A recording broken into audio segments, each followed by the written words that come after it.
No, no, no, do not search for Russians Institute 22. You will get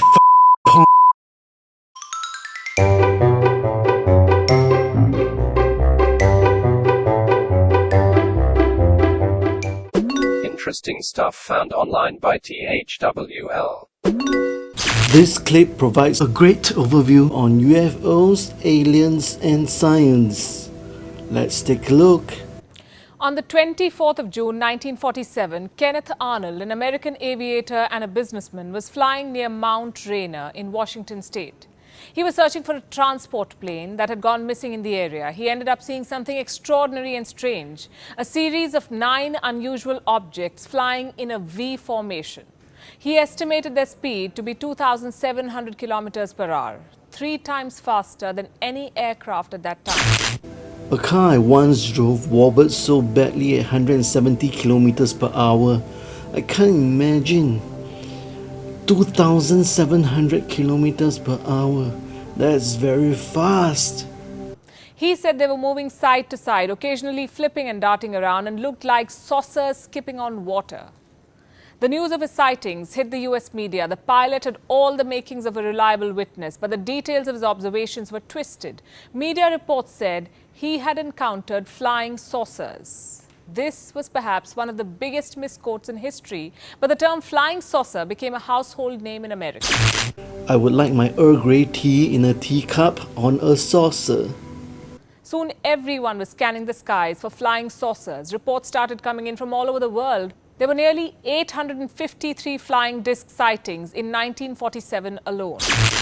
Definitely more people have seen the UFOs, just that many prefer to keep quiet. And they grew with time. This obsession turned into pop culture. It became fodder for Hollywood films, which linked the phenomenon with aliens. Now we call them UFOs, unidentified flying objects. Are they indeed extraterrestrial, controlled by visitors from another world? These questions have haunted our imagination for decades. We may now be one step closer to finding an answer. Could some of the UFOs be made on Earth? Probably the unimpressive ones. Hello and welcome to Gravitas Plus. I'm Palki Sharma Upadhyay. NASA is getting serious about UFOs. The new chief of the American Space Agency has asked scientists to investigate the existence of unidentified flying objects. This comes exactly 1 year after the US Department of Defense released 3 declassified videos. They showed US Navy pilots encountering what appeared to be UFOs. It was the first time the Pentagon formally acknowledged the existence of such videos. I'm sure we have seen the videos of all these tic-tac UFOs released by the Pentagon. Now, lawmakers from all stripes are pushing hard for answers. Both Republicans and Democrats, who agree on almost nothing, have set aside their differences and are asking in one voice. What exactly is all the unexplained stuff flying in their airspace? A Pentagon report on this should be out any day now. NASA, too, has promised to find some answers. Let's tell you what we know. Starting with the object itself, what is a UFO? An unidentified flying object, a term that was coined by the US Air Force in 1953. Nowadays they use the term UAP, Unidentified Area Phenomena. They used it to describe any aircraft they cannot easily identify or explain. Now, this term is fairly new, but the concept dates back millennia. For thousands of years, people have reported seeing strange lights and objects flying through the skies. The first known mention is from 440 BCE in ancient Egypt, when the scribes of Pharaoh Thutmose III. I didn't believe it was just 440 BC, so I made a check. It should be another 1,000 years more at 1440 BC. Reported fiery discs floating in the skies. Then in 218 BCE, the Roman Republic recorded several sightings of phantom ships gleaming in the sky. In Christianity, there's a painting depicting the crucifixion of Jesus Christ, which shows 2 UFOs at the top corners. Neither of the pilots have a halo around them, which discards the possibility of them being divine beings. Hey, the aliens may be the divine beings we are talking about. They may be the ones who made us. And in India, the earliest reference goes back to 10,000-year-old rock paintings. Looks familiar. I think we've all seen this rock painting in some movie. Found in the Bastar region of Chhattisgarh, archaeologists say these paintings depict UFOs like those shown in films. Now, these references and paintings are proof that UFOs have fascinated mankind since ancient times. But there's no evidence to suggest that they belong to otherworldly beings. Well, thousands of years ago, definitely we do not have metallic objects made by us that can float in the sky. So, unless they are natural phenomena, the ships must be made by aliens. It's just a paradigm that some of us have willfully embraced, and when I say some of us, I mean Hollywood. It has always loved aliens because there's money in aliens. Silver screen saucers make for good content. They sell tickets. Yes, I love movies on aliens and their technology. Even more when they're placed in real-life contexts. In the 1950s, films like The Day the Earth Stood Still and Invasion of the Body Snatchers channeled the Cold War paranoia. Today, movies like Men in Black, Independence Day and The Avengers are used to depict the scourge of global terrorism. In some movies, aliens and UFOs are considerate. They come in peace. In some others, they come to annihilate the human race. They make for good cinema, no doubt, but they've also sensationalized the topic to such an extent that most people have started believing that aliens are really visiting us. Aliens have been visiting us for thousands of years. We are like their little science project. Where do these most people live? Where else? The United States of America. A 2019 Gallup survey showed that 33% of American adults believe that aliens in UFOs have been visiting Earth. What? Only 33%? Well, I guess they have many other things to worry about. Another survey in the same year, nearly 50% said that successive American governments have been hiding something about UFOs. President Obama says that there is footage and records of objects in the skies. What do you think that it is? I would ask him again. Thank you.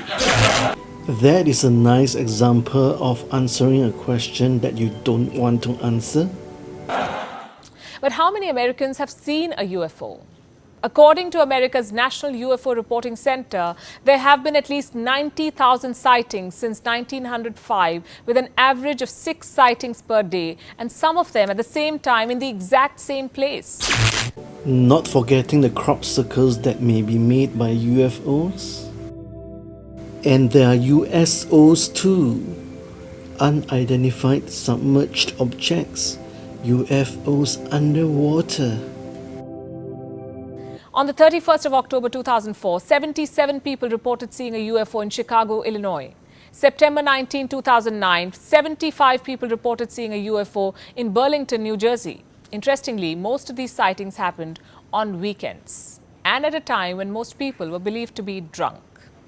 Look at this graph. It depicts all UFO sightings between 2000 and 2014. Most of them happened during drinking hours. Now, we're not suggesting that everybody was drunk. The hours 6 to 12 are comfortable times to look at the sky when it is not too bright. The UFOs can be in the day too, but it's just too bright to be spotted. But the timing and the rate of alcohol consumption, the states they were reported in, is often used to reject the claims. So what did these people see?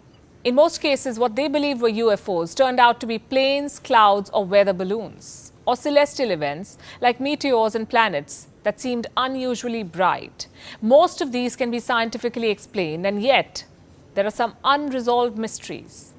In 1954, a football match in Florence, Italy was disrupted. After unidentified objects were spotted above the stadium, tens of thousands saw something in the sky. What was it? There is this news article from the BBC, The Day UFOs Stopped Play. Play was suspended because spectators saw something in the sky. They were moving very fast and then they just stopped. It all lasted a couple of minutes. I would like to describe them as being like Cuban cigars. Whether the UFO looked like an egg or a cigar really depends on the angle of sight from the big stadium. Most testimonies say it looked like an egg-shaped object which glittered as it fell from the sky. Then in 1966, around 350 children and teachers at a school in Melbourne, Australia saw 5 planes surround a silver flying saucer. Shall we now look at a news article from news.com Australia? Authorities claimed it was a weather balloon, but 5 decades on, these witnesses aren't so sure. I stood there absolutely transfixed and saw the most amazing thing I've ever seen in my life.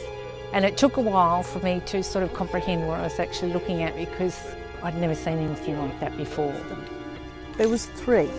The one that was closer was just in the sky, just sitting there. And then it went down, came up, and then banked on its side and took off. Really, really fast.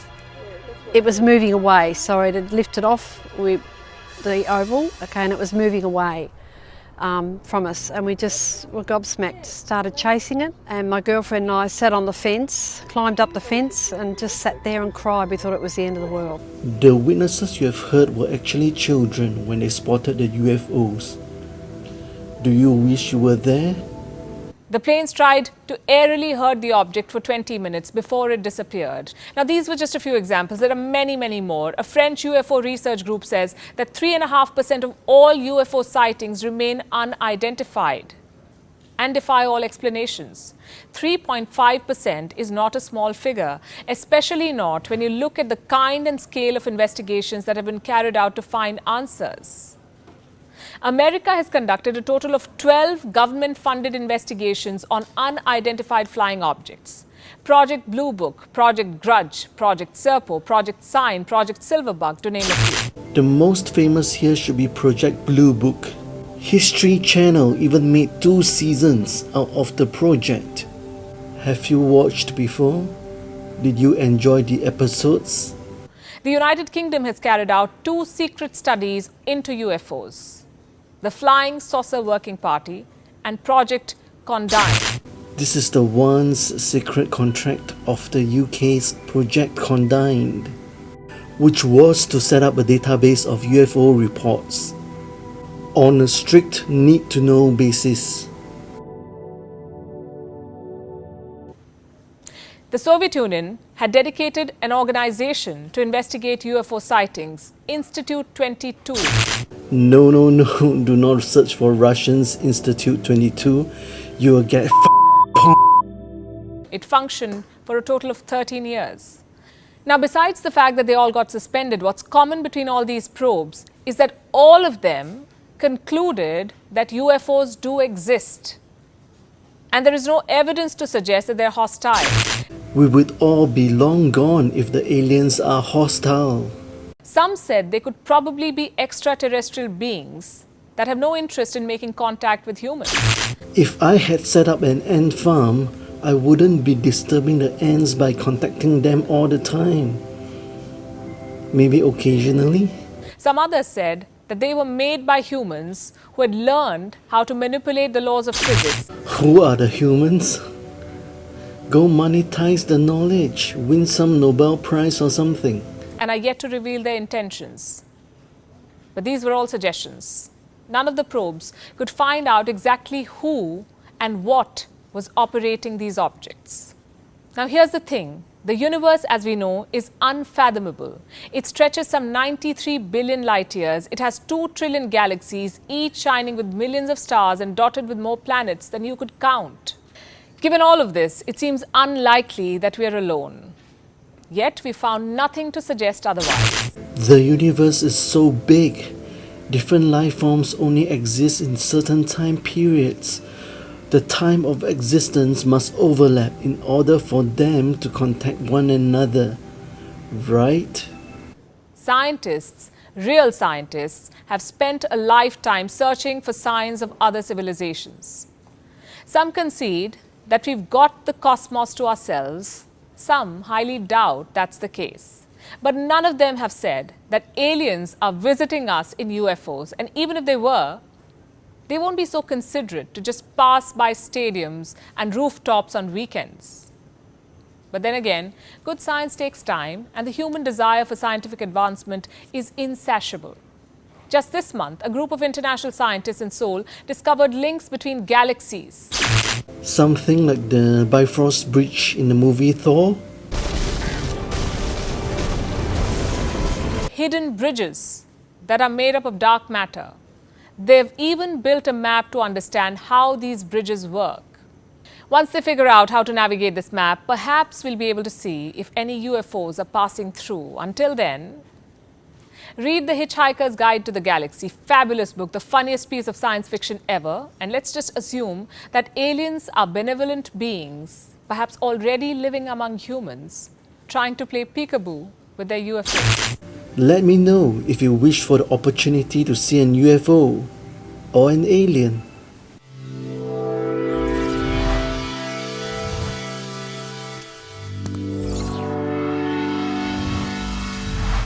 Where are the aliens? I don't see any.